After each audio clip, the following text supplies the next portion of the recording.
Hello everyone. Today we will not talk about any company or any great person, but we will talk about you. Yes, you heard it right.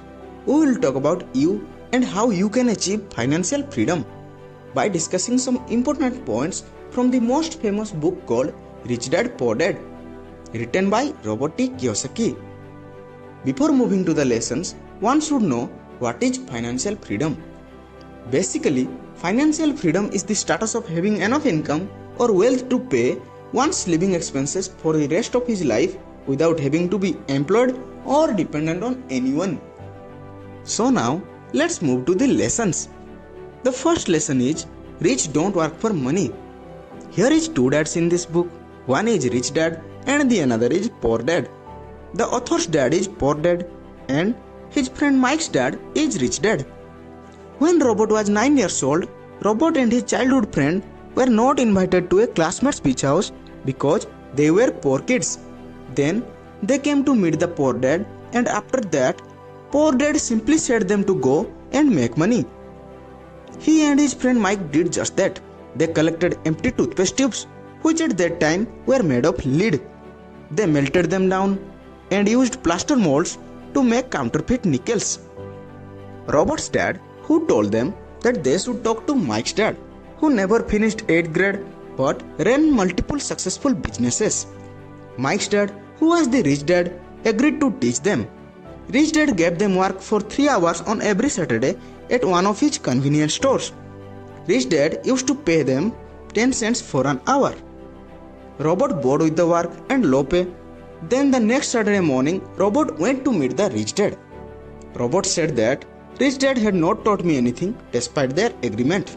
Then his rich dad explained that life doesn't teach you with words but by pushing you around. Those who don't learn that lesson spend their lives blaming everyone else and waiting for a big break or decide to play it safe, and they never take risk or win big. Rich dad told Robert that he and Mike were the first people who had ever asked him to teach them how to make money. He had more than 150 employees and they had asked for a job.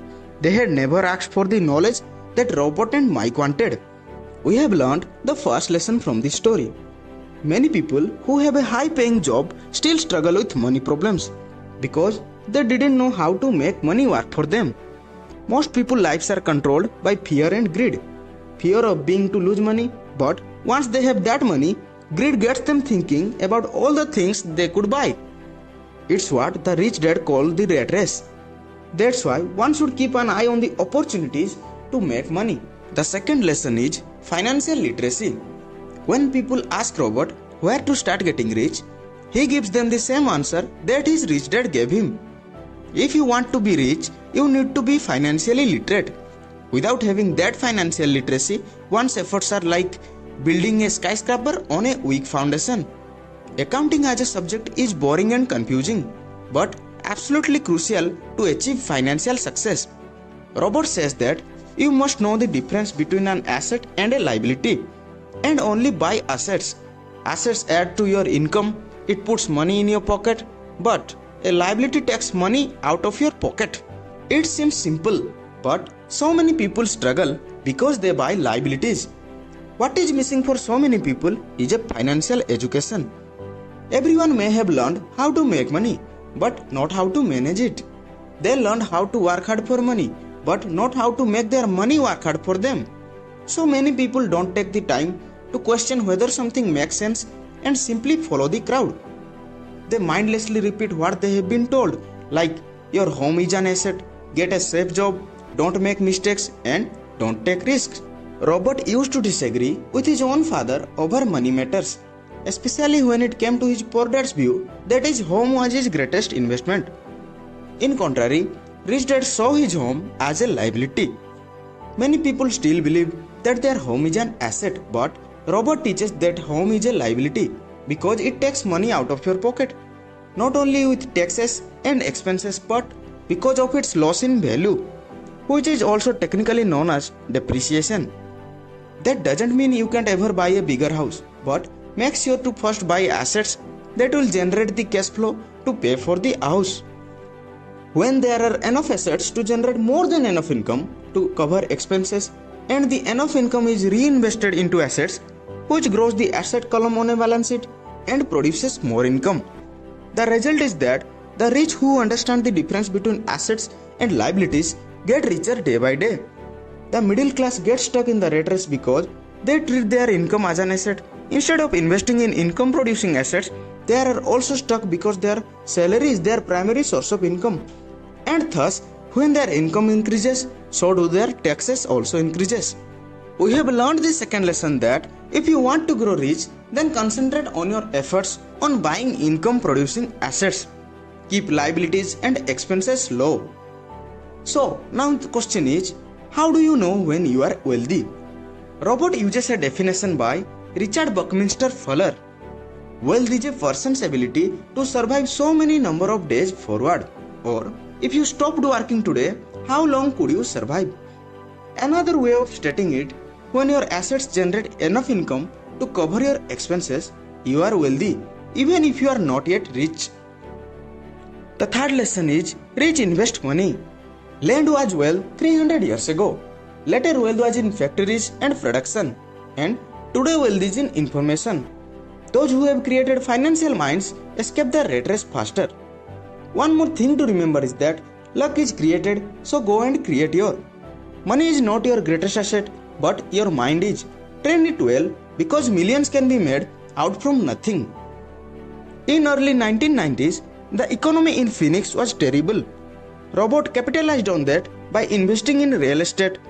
He gave an example of buying a home worth $75,000 for $20,000, using $2,000 as a down payment. While the purchase was being processed, he ran an advertising of a $75,000 house for only $60,000. As soon as the house was legally his, he sold it in minutes. Everyone was happy and he has created $40,000 from it. Money increases in Robert's asset column in the form of a promissory note from the buyer. Market conditions may be different where you are, but the example illustrates how a simple financial process can create hundreds of thousands of dollars with little money and low risk. Robert shares another example of buying a house for $45,000 in a depressed market in Portland and renting it out for very little profit. But a year later, the market picked up and he sold it for $95,000. He reinvested the capital gains into a 12-unit apartment house in Beaverton for $3 lakh, and 2 years later that was sold and the profit put into a 30-unit apartment building for $8,75,000 in Phoenix. A few years later, an investor offered $1.2 million for the property. It's a perfect example of how a small amount of money can grow into a large amount. Robert also has a stock portfolio where they buy high-risk speculative private companies that are just about to go to public. It's a risk, but the more you develop your financial intelligence, the lower the risk becomes. We have learned the third lesson, that as you develop your financial intelligence quotient and begin to put it into practice, remember to have fun. Sometimes you win, sometimes you learn, but you should always have fun. Don't be afraid of losing, because failure is part of the process of success. The fourth and last lesson is, work to learn, but don't work for money. Robert was interviewed a few years ago in Singapore by a journalist, who over the course of their conversation revealed that she wanted to become a best-selling author like Robert. But her novels, which everyone said were excellent, never went anywhere. Robert suggested that she should take a course in sales training. That offended the reporter. Someone said that she had a master's in English literature. When Robert pointed out that he is a best-selling author, not a best-writing author, she replied that she would never down so low as to learn sell and left the interview. If we would learn and master just one more skill, our income would jump exponentially. When it comes to money, the only skill most people know is to work hard. If that reporter took some courses in advertisement copywriting as well as sales, then she would get a job at an advertising agency. She would learn how to get millions in free publicity.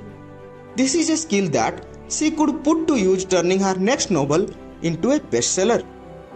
When Robert came out with his first book, If You Want to Be Rich and Happy, Don't Go to School, a publisher suggested that Robert should change the title to the economics of education.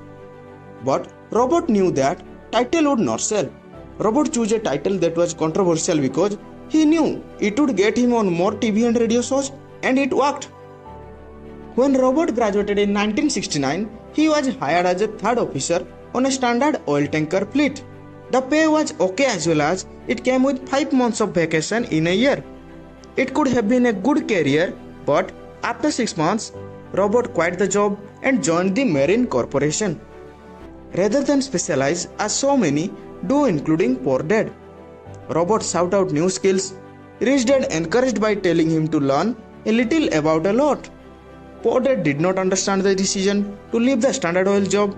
He thought Robert had gone to become a ship's officer. But what Rich Dad knew was that Robert went to learn about international trade. Robert joined the Marine Corporation to learn how to lead troops because that leadership skill would serve him well in whatever business lay ahead. In 1973, Robert resigned and took a job at Xerox in sales. Xerox had one of the best sales training programs in the country. And there Robert overcame his fear of knocking on doors and being rejected.